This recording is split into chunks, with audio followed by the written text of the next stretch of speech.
Hari ni dodol kukus resipi arwah bonda. Ini santan pekat yang dia masak untuk dia buat taik minyak ni. Sebagai topping dia taik minyak. Air gula, nisan. Gula Melaka. Gula kabung, macam-macam lah. Gula kelapa. Santan tu dalam 3 keping ni. 3 keret dia panggil. Santan sebiji kelapa. Taik minyak ni kacau lah sekali-sekala, takutnya hangus pula dah. Ada? Gitu. Tapi biar je dia kering tu, nanti jadilah taik minyak.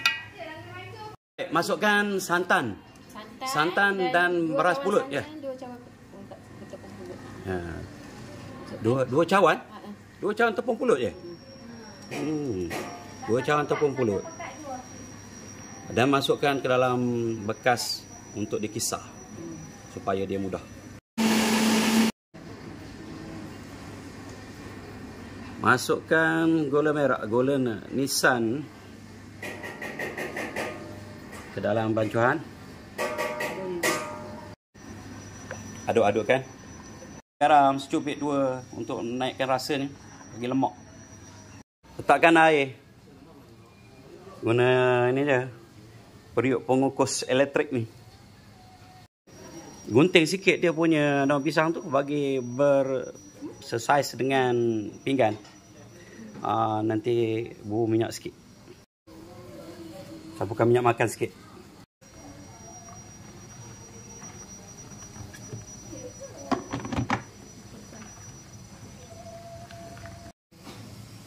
Masukkan adonannya dalam beberapa senduk.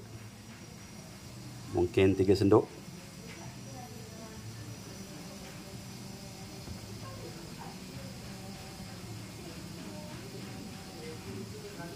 Sudah molek tak? 4. Nampak banyak tu. Okey. Dalam pengukus. Tak kena dalam pengukus. Tutup dan biarkan 20 minit. 20 minit 20 minit.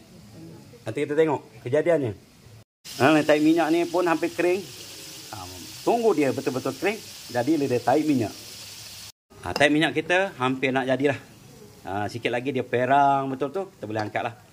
Ini taik minyak. Okey, dah siap. Jadilah taik minyak ni, boleh angkat. Okey, setelah berlalu dalam 20 minit lebih juga. Kita tengok. Jadilah tu. Tu dengan sudu,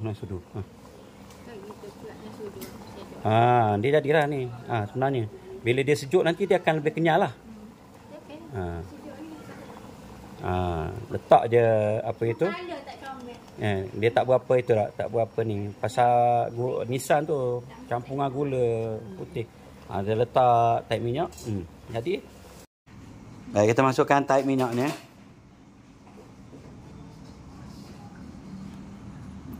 Sebagai topping dia.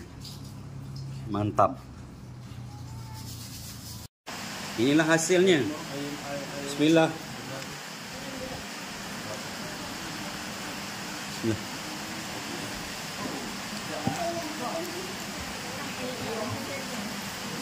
Lemak, manis, bergabung dengan rasa masin taik minyak tu, memang kena.